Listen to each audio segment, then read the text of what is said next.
¡Olis!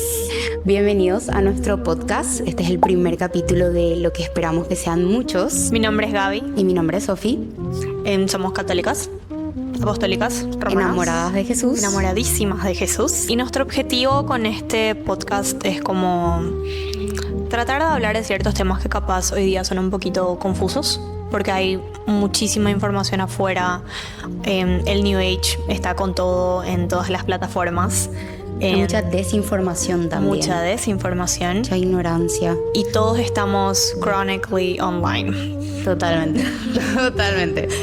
Entonces nuestro objetivo con esto es como tratar de hablar de cosas que como católicos deberíamos de saber. Y capaz se nos olvida por el camino o capaz nunca nadie nos dijo. Totalmente. Creo que este es un podcast para las Catholic Girls. Sí. Sí. Perdón, chicos, pero igual. Pásenles a sus novias, a sus hermanas, todo. Bueno, entonces como este es nuestro primer episodio, ¿de qué querés hablar, Sofía? Hoy vamos a hablar de qué dice Dios sobre nosotras. Pero creo que tenemos que empezar a hablar de qué dice Dios de la mujer en el Génesis. Totalmente. Algo que me gusta muchísimo es la analogía que usa la Biblia cuando habla en el Génesis de la creación de la mujer luego de la creación del hombre. Habla de cómo Dios durmió a Adán y le sacó una costilla y de ahí creó a la mujer. Y muchos malinterpretan la idea de que al sacar una costilla de Adán es como si la mujer surgiese del hombre y fuese menos, pero de hecho Dios nos creó de su costilla porque somos iguales al hombre. No nos creó de la cabeza al hombre porque no somos superiores a ellos, y no nos creó de los talones del hombre porque no somos inferiores a ellos tampoco. Y no solo eso, sino que al ser una parte faltante, entonces nos complementamos entre nosotros. Hombres y mujeres nos necesitamos mutuamente. Y es importante también recalcar que no somos iguales. Y eso no es algo malo. Claro, valemos lo mismo, sí. Eso es muy importante entender, o sea, en valor intrínseco somos exactamente iguales, pero es lo único en lo que somos iguales. Luego, biológicamente, psicológicamente, emocionalmente, todo eso es diferente. La misma espiritualidad la vivimos de forma diferente. Y eso está bien, porque qué aburrido sería el mundo si fuésemos iguales. Qué aburrido, creo que el Papa Francisco habló de eso, de que la mujer tiene una manera diferente de acercarse y de abordar un problema, y el hombre tiene otra manera. Y qué increíble sería el mundo si los dos pudiéramos combinar esas dos maneras de solucionar un problema en vez de competir de cuál manera es mejor. Totalmente. Porque está lo famoso que siempre se dice de que si hubieran más mujeres presidentes no íbamos a tener guerras. Cosa que, bueno, porque realmente no pensamos en cómo podemos, hombres y mujeres, colaborar distintas virtudes que Dios nos regaló como para poder hacer el bien a los demás. Claro, más allá del género. Sí. O sea, más allá del género totalmente. Y creo que es importante, así, creo que si hay algo clave que quiero que la gente se lleve de este episodio es que el valor intrínseco que mencionaste de la persona radica en que somos hijos de Dios. Es esa filiación divina, ¿verdad? Totalmente, o sea, que tanto hombre como mujer somos hijos de Dios, estamos creados a imagen y semejanza de Dios, y nuestro valor radica en eso, no en cuál es la percepción del mundo. Claro. Porque el mundo, ¿qué espera? Que el hombre sea súper exitoso, que tenga dinero, que la mujer tenga un cuerpazo, sí, que sea hermosa, o que a los 80 años se siga viendo genial. O que ella también sea súper exitosa y que deje de lado como la idea de ser madre, por ejemplo, porque hay muchas mujeres que aspiramos a ser madres, pero también tenemos una carrera profesional y entras como en ese dilema de ¿se puede realmente tener todo? Y claro que sí, en el diseño de Dios se puede tener todo, pero el diseño del mundo te dice otra cosa. Así que como muy, muy esencial eso, de recordar de que somos hijos de Dios y que nuestro valor radica en eso y no en lo que nos dice el mundo, que nos hace valer. Claro, totalmente. Yo creo que es importante también como que entender que más allá de lo que hacemos o lo que logramos, el amor de Dios es lo que nos define. O sea, es el que somos amados a pesar de lo que somos, porque al final lo que somos, para Dios no somos nada. O sea, somos la nada misma, pero para Él somos todo. Esa nada misma somos todos. Y creo que jamás vamos a ser lo suficientemente exitosos, lo suficientemente sexy, lo suficientemente millonarios para ser felices o para sentir que valemos. Pero el saber que somos creación de Dios y que somos su mejor creación y que Jesús pasó por todo lo que pasó por nosotros, eso es lo que basta y sobra para sabernos amados, sabernos que valemos lo suficiente.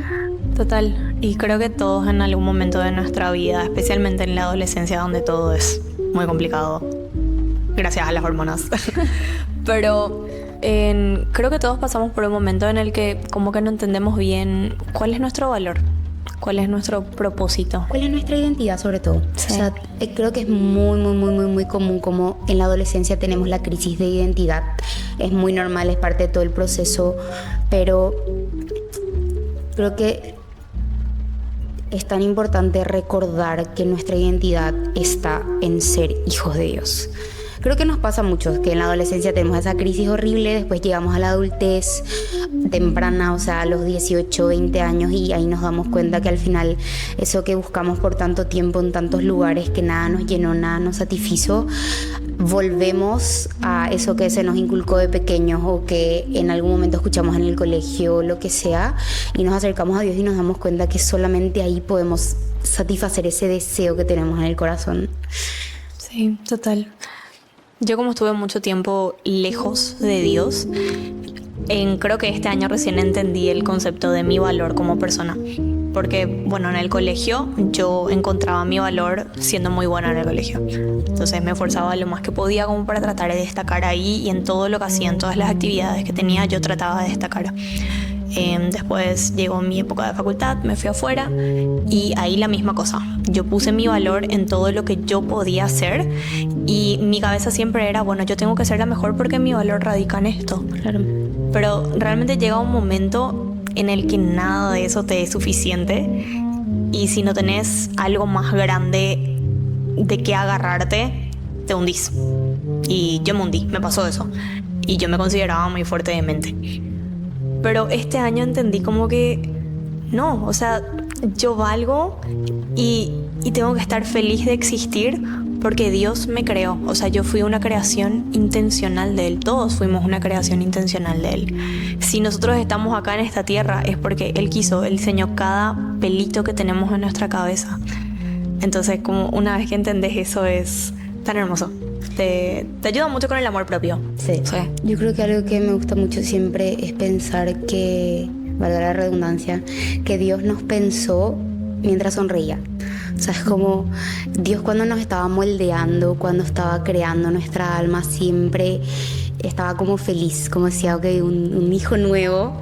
Y creo que a veces nos olvidamos de que Dios es amor. Obviamente Dios es justicia, pero Dios es amor. O sea, Dios nos ama tanto que nos creó y que nos eligió y que nos hizo simplemente existir. O sea, el hecho de que existamos ya es una locura. Y no es solo eso, sino que otra vez se hizo hombre. Jesús pasó todo lo que pasó para literal salvarnos y que después podemos estar eternamente con Él. O sea, tanto nos ama que no solamente le bastó crearnos, sino que dijo, yo quiero que el resto de su existencia estén conmigo. O sea, no es como que mueren y ya terminó, que estén una vida conmigo y ya. No, quiero que estén toda la eternidad conmigo, amándonos mutuamente, porque al final eso es el cielo. El cielo es estar dentro del amor de Dios por el resto de la eternidad. No, es bellísimo.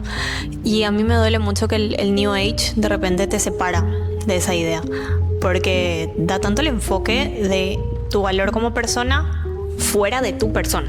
Tu valor como persona radica en lo que la gente piensa de vos. Y qué triste eso. O sea, me imagino que Dios ha de estar como... la ha de dar pena. Creo que sí. Sí, o sea, no sé. Hay una canción de Hakuna que se llama Dime Padre. ¿Sí conoces? No.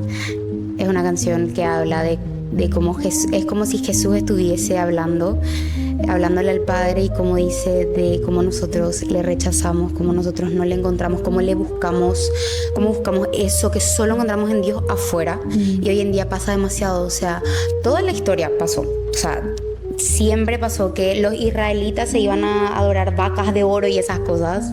Hoy en día pasa lo mismo, pero adoramos personas, ídolos. A nosotros mismos. Nuestro cuerpo. Pasa mucho, no sé, nuestras mismas capacidades. Es como que yo soy bueno en esto, entonces yo idolatro eso. Personajes, películas, series, todo, o sea. Dando así ejemplos concretos, porque de repente nosotras decimos esto y a mí me pasaba que yo escuchaba en contenido así y decía, sí, ¿cómo es lo que la gente puede hacer eso? Y que yo estaba haciendo y no me daba cuenta. Y probablemente lo sigo haciendo. Es un proceso continuo de aprender, ¿verdad? Pero la idolatración del yo, ¿verdad? La vanidad, por ejemplo. La vanidad es uno de mis problemas más grandes. De la mayoría de las mujeres. Yo recuerdo que no me animaba a salir de mi casa sin maquillaje. Yo cuando volví recién a la fe, tuve que hacer un ayuno de maquillaje. O sea, ridículo. ¿Entendés? Hay gente que hace ayuno y no come. Yo tuve que hacer ayuno de ponerme base. Me encanta. Porque de verdad yo no podía salir de mi departamento sin usar base o sin ponerme corrector de ojeras. Y hoy día puedo hacer eso. Me gusta maquillarme igual porque me hace sentir linda. Totalmente. Pero no dejo que o sea, no es que no voy a dejar de salir de mi casa si es que no estoy maquillada, por ejemplo. Claro. Y cosas así. Después, bueno, con el tema del gimnasio. O sea, hay muchas veces que uno idolatra el deporte. Yo también idolatré el deporte toda mi vida. Así, no podía entrenar por alguna lesión y para mí era el fin del mundo. Ya se me arruinaba el mes por ahí. Y todo se ve con todo eso, con las notas. Si tus notas están feas, ahí vos estás idolatrando un regalo que te dio Dios. O sea, esa virtud que vos tenés nunca fue tuya. Claro. Es un regalo. Y el hecho de que vos estés idolatrando eso en vez de poner toda la gloria en la persona que te dio, es lo que te desgasta como ser humano, creo yo. Bueno, hace rato Gaby mencionó la mujer de Proverbios, entonces me gustaría leer brevemente antes de que empecemos a analizar más o menos cómo sería la mujer ideal. En un sentido, siempre tenemos que tener en cuenta que no hablamos de una perfección en el sentido de que hacemos todo bien y no nos equivocamos, no. Hablamos siempre de ideal en santidad. ¿Y qué significa ser santo? Significa amar de la mayor forma posible. San Agustín decía, la medida del amor es amar sin medida. Y uno que ama sin medida, como amó Cristo, es aquel que va a ser capaz de cualquier cosa. Y también Dios se enamora de nuestro esfuerzo. O sea, a Dios no, al final del día no le importa el resultado de que, bueno, vos termines siendo así de santo. A Dios lo que le enamora es el que yo todos los días me levante y luche contra mis deseos como para poder llegar a esa santidad algún día. O sea, Dios se enamora de ese proceso. Y yo antes no sabía, por ejemplo, que yo también le podía entregar las cosas que no me salían bien. O sea, entregarle todo a Dios. Levantarte y decir, ok, Dios, hoy te sirvo y toda acción que haga, cada palabra que diga, cada error que cometa, te los regalo a vos. Creo que era San Pío de Pietrelcina el que hablaba de bendita sea la caída que te hizo regresar a Dios. No me acuerdo si era así exactamente la cita, pero que habla mucho de cómo... Y también hablaba del error, o sea, bendita el error que te hace ver tu humanidad y que te hace dar gloria a Dios porque Él es tan perfecto y nosotros siendo esta miseria somos amados por Él. Sí. O sea, hay que entender que no hablamos en un sentido de que el humano es muy malo y que no es en un sentido pesimista, al contrario. O sea, a pesar de todo lo que somos y todo el mal que hemos hecho o que haremos en el futuro, porque nos vamos a seguir equivocando y vamos a seguir pecando desgraciadamente, pero a pesar de todo eso, Dios te perdona una y otra vez y te ama, y no hay cosa, pecado o error que vos cometas que haga que Dios te ame un poquito menos. O sea, Dios te va a seguir amando infinitamente, como no es posible explicar, porque el amor de Dios no es posible medir. y no importa qué hagas, Él no te va a dejar de amar. A mí me conmueve muchísimo, porque incluso van a llegar momentos en los que volvés a caer en pecados que vos pensabas que ya superaste. Y volver a Dios después de volver a caer en un pecado que pensaste que ya había superado es hermoso. O sea, te rompe por dentro porque te hace conocer la eterna misericordia que tiene. Y así es como uno se enamora de Dios, creo. O sea, uno se enamora de Dios viendo el amor infinito y la misericordia que tiene como Padre que es. Y no te enamoras de Dios haciendo todo perfecto, creo yo. Una buena pregunta es: ¿cuál es la verdadera libertad? ¿De hacer lo que yo creo que es mejor para mí o saber elegir el bien? En la Biblia dice: la verdad os hará libres. Que es literalmente eso. O sea, hoy en día te venden la idea de que el libertinaje es la libertad. El libertinaje es hacer lo que vos quieras, lo que se te cante. Pero eso no te va a hacer feliz. Y eso no te va a hacer libre. Porque al final, también dice la Biblia que aquel que es preso de sus pecados no es libre, es esclavo de ellos. Es esclavo de ellos. El pecado y la libertad son muy parecidos hasta que intentas dejar de pecar. Me acuerdo haber leído esa frase hace poco, que es tan cierto. Uno cree que es libre hasta que le toca intentar dejar de pecar, y ahí se da cuenta de que es una prisión. Yo creo que no todo lo que uno hace es para bien, porque si hacemos lo que queremos y llamamos a eso libertad, vamos a hacer cosas que nos van a hacer daños. O sea, nos podemos drogar, podemos alcoholizarnos y manejar, podemos abortar, dañar a otros, asesinar a otros en nuestro afán de uso de libertad. E incluso si no le dañamos a otros y solamente nos dañamos a uno mismo, nuestra libertad, al final no es una verdadera libertad. Estás viviendo en una mentira, te estás arraigando a esa mentira, pero no sos libre. Cuando yo estaba viviendo lejos de la fe, fui la definición de libertinaje, chicos. O sea, hice de todo con todos, básicamente. Y no sos feliz. En ese momento pensás que sos empoderada porque te vestís como te querés vestir, haces las cosas que querés hacer cuando querés hacer, vivís acorde a tu propia moral. Vivís de los excesos. Vivís de los excesos. Tratás de llenar un vacío que ni siquiera sabes que tenés. Yo me acuerdo que las fiestas para mí eran mi momento de desconexión. Yo decía, me mato estudiando, me mato trabajando.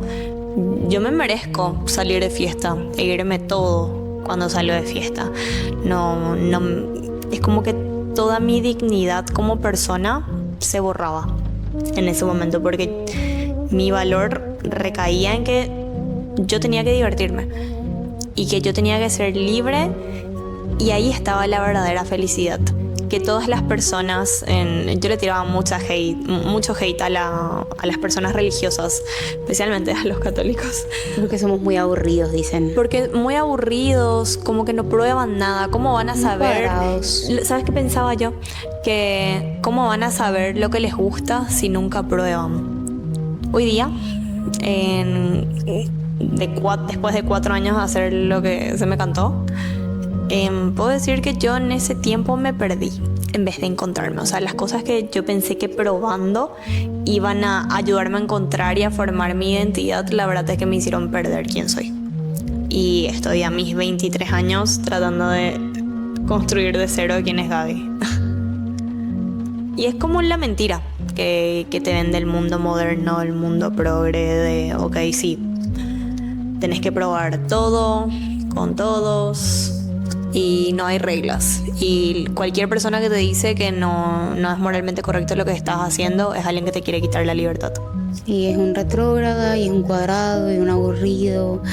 Y Sí, o sea, hoy no puedes hablar de castidad. No, Hoy, hablar de castidad en un noviazgo, la gente te mira rarísimo. Piensan que, bueno, que son dos raritos, que algo tiene que estar mal con ustedes, que se van a casar y seguramente no van a durar. Eso o es lo que siempre cómo vas se a dice. saber cómo es tu pareja en la cama y cómo sabes que van a coincidir y Siendo que realmente uno tendría que coincidir con su pareja acá. Y acá. Totalmente. Las prioridades se desordenan cuando uno se adelanta a las cosas. O sea, ponele que vos estás en un noviazgo, recién empezás. Químicamente tu cuerpo luego está loco porque, bueno, le quiere a la enamorado, otra claro. persona, o sea, estás enamorado. Y si a eso vos le sumás el no respetar la castidad, estás teniendo una doble bomba de químicos que realmente no te están haciendo pensar con claridad. Y van a pasar 6 meses y te vas a dar cuenta de que esa persona realmente no te gusta. no era tan increíble porque se te pasó la fase del enamoramiento y te diste cuenta que es un ser humano como vos y que tiene sus defectos y sus fallas y Que ni siquiera coinciden en el plan que tienen a largo plazo. o sea, al final no coinciden ni en el tipo de comida que les gusta. O sea, El famoso te enamoraste de potencial. Las chicas siempre dicen eso de, ay, me enamoré. Yo decía eso, Potencial de- me enamoré de potencial. Pero la culpa de quién es esa? Es nuestra culpa por no saber esperar y no saber identificar las prioridades. O sea, si en vez de estar 3 meses con tu novio y los 3 meses te pasas con tu novio, si esos 3 meses hubieras utilizado como para tener conversaciones profundas, ver si realmente te cae bien y si realmente pasarías toda tu vida con esa persona, muy, muy complicado que le conozcas de verdad. Y también como que le reducís al Claro. individuo a una fuente de placer tuyo, siendo que Totalmente. es un ser humano creado por Dios. Porque también algo que me acuerdo que es porque la gente pregunta a veces el tema de la castidad, ¿por qué yo debería esperar hasta el matrimonio? O sea, ¿qué diferencia hay? Si igual yo creo que voy a casarme con mi pareja, entonces, ¿qué tiene? ¿Cuál es la diferencia entre un día antes y un día después de la boda, por ejemplo? El problema es que hay que entender tan a profundidad todo eso. Vamos a tener un podcast aparte, De un castidad, capítulo sí. aparte de castidad. Creo que es un tema hermoso que hay que tratar. Porque no se trata de hacer o no hacer las cosas, es un tema de ordenar y sobre todo saber que el sexo conlleva responsabilidades, aunque te quieran vender que no, es que sí. Y vos sos capaz de tomar esa responsabilidad, porque yo creo que no. Yo creo que si no están casados es porque no están preparados, porque son novios y no esposos y ya quieren arriesgarse a tener un hijo, por ejemplo. Si te pones a pensar luego, no hay ni siquiera un lugar apropiado como para ser íntimo con tu pareja. Claro, porque no tenés tu casa. No tenés tu casa, o sea, tu pareja tiene su casa y vos tenés tu casa y probablemente ambos viven en la casa de sus padres o tienen roomies. No hay un espacio. Que es un tema larguísimo, o sea, larguísimo en serio, pero creo que tenemos que tratarlo más a fondo en el capítulo 2. Pero la dignidad de la persona es el... Ese es el punto. Sí. La dignidad de la persona y cómo hoy en día hacen todo lo posible para desintegrar, o sea, ni siquiera es degenerar, es desintegrar la dignidad del ser humano. Parece que fue tan fácil convencernos de que, bueno, ser hombre y mujer es una lista de adjetivos que uno tiene que cumplir. Y realmente una mujer porque es mujer y uno es hombre porque es hombre. Y Es un tema de genética. Sí. Es tipo XX, XY, pero entender que el valor no viene de tu género. sí. Y hoy en día te quieren convencer de que sos mejor mujer si haces más cosas igual que los hombres. Sí. Porque El famoso girl boss. el girl boss. Muchísimas mujeres hoy en día quieren casarse, tener hijos, ser home mom,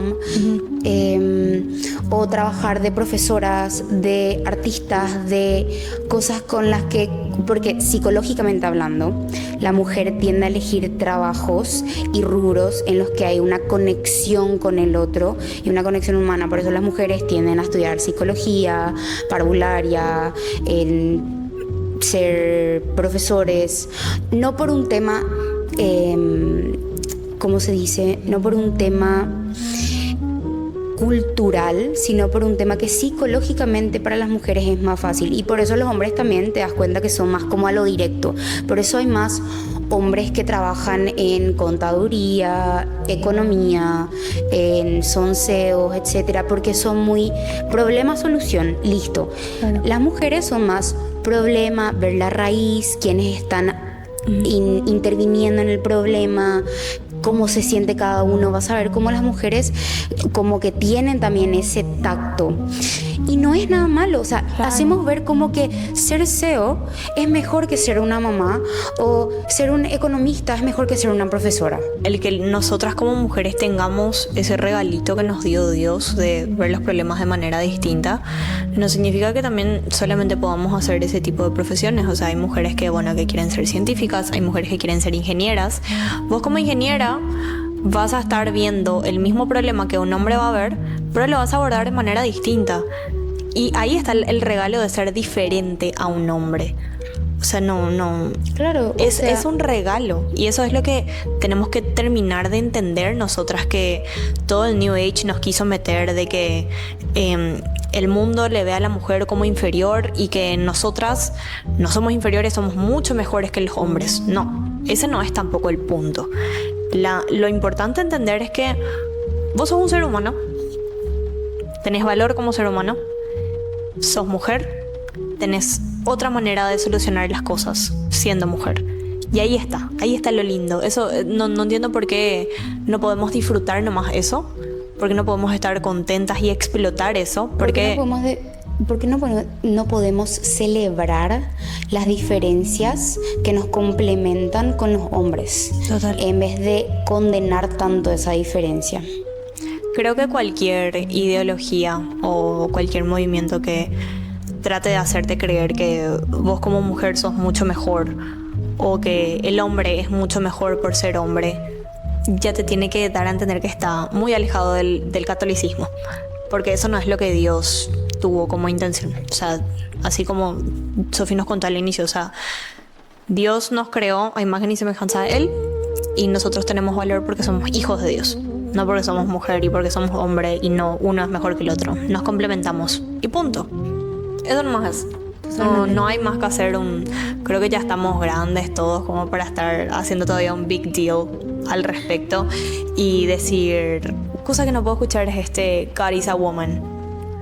¿Por qué, chicas, estamos diciendo esto? Vamos a empezar, gente hermosa. Quiero decir esto más. Me voy a calmar.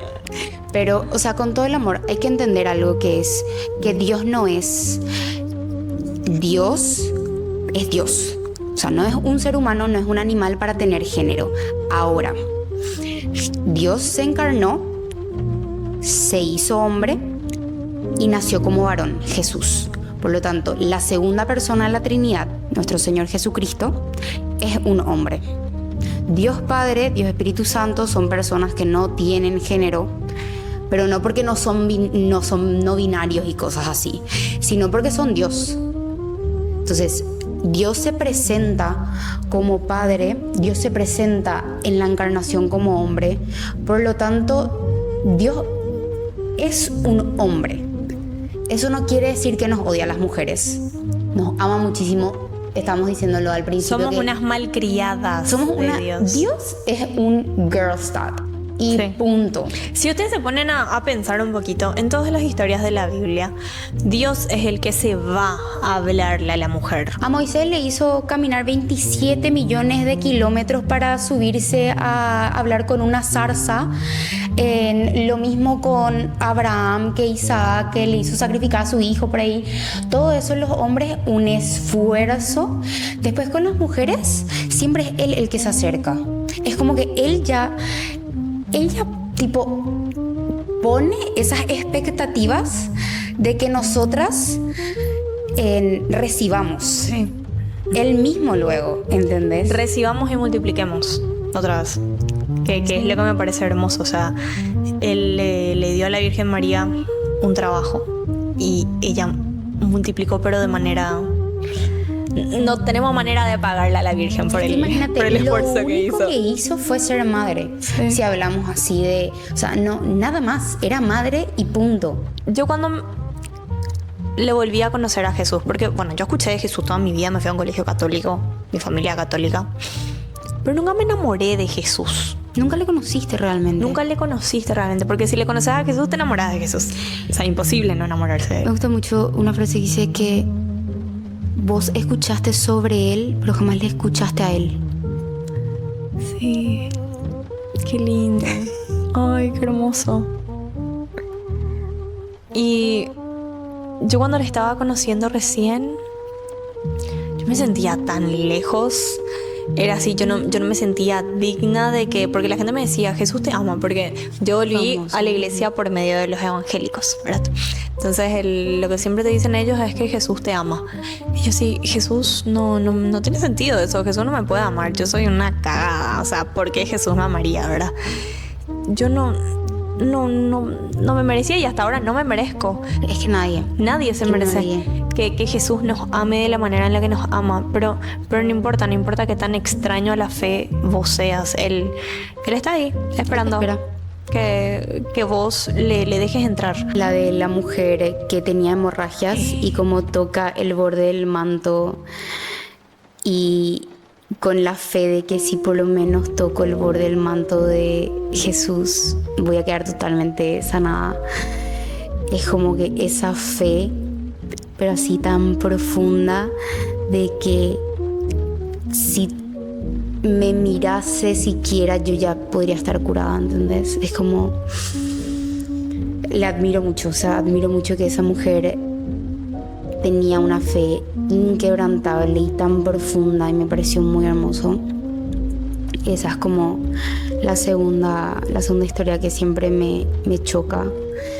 Pero si vemos a lo largo de la Biblia luego, no solamente Jesús, sino que en el Antiguo Testamento también, Dios siempre le dio su lugar a la mujer. Dios siempre le dio su lugar a la mujer. Y Jesús enseñó que la mujer tenía el mismo valor que el hombre. O sea, le enseñó que nosotras valemos lo mismo y que nos ama de igual forma que ama a los hombres. Seas hombre o mujer, Él te ama. Creo que eso es lo más importante a rescatar en cuanto a que nos enseña Dios, o sea, Jesús, de la dignidad de la mujer, es que nos ama. Jesús, en una época donde la mujer no podía ni participar en ciertos rituales religiosos, Jesús tenía seguidoras mujeres. O sea, eso es como para que la cabeza te explote. Es como que Jesús vino a la tierra a decir, ok, casi entendieron qué es lo que tenían que hacer, pero no. Entonces vamos a reaprender cómo Dios nos ama, ¿verdad? Yo siento que Él vino a decir eso. Totalmente. O sea, y no solamente con las mujeres, igual con todos, porque... Todo, con los pecadores. O sea, Jesús se sentaba a comer con colectadores de impuestos. Prostitutas, ladrones... Todo. Hasta con romanos. Sí. Jesús estaba en esa época. Bueno, nos fuimos bastante por las ramas.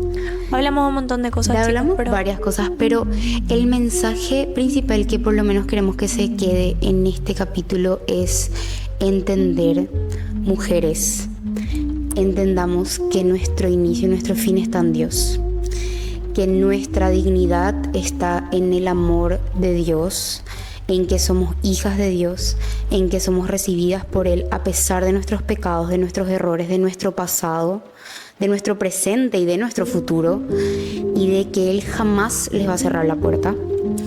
Y no importa qué te quiera decir el mundo y que te quiera convencer de que necesitas hacer, decir, pensar de alguna que otra manera, Dios te ama y vales 100% para Él. Murió por vos y por amor a vos. capaz no sos católica todavía. Todavía. Capaz estás como curiosa de, bueno, ¿será que Dios existe en serio? ¿Será que Dios me ama en serio? ¿Será que vale la pena vivir una vida por Dios?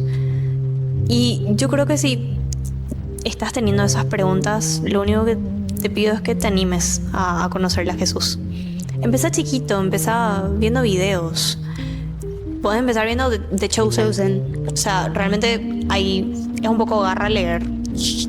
Todos laboramos, tenemos la facu, es un montón. Así que empezá viendo The Chosen. Y enamórate de Jesús ahí. Y después vas a decir, pucha, qué increíble este señor. O sea, quiero leer más. Y ahí capaz ya comenzás a leer la Biblia. Capaz comenzás a escuchar 10 minutos con Jesús. Acabo por recomendar eso. 10 minutos. Capaz te animás a rezar un rosario, a meditar algún misterio, a aprender la vida de algún santo. O sea, tenés que empezar por algún lugar. Si vos tenés esa pequeña curiosidad de cómo sería una vida si yo le estuviera amando a Dios, es porque Dios ya te está tocando la puerta y te está llamando. Y eso es lo único que quiero que hagan, que se animen. No es tan cancelable. Yo pensaba que re iba a ser cancelable si me volvía católica. No pasó nada, chicos. Estoy viviendo mi mejor vida, la estoy pasando re bien. ¿Nunca estuviste mejor? Nunca estuve mejor, de verdad. Nunca estuve mejor. Y nada, les invito a que se animen a ir contracorriente, porque hoy día amar a Dios es ir contracorriente. Es de rebeldes. Bueno, con esto nos despedimos. Chao, chicos. Chao, chao. Nos vemos. Bye.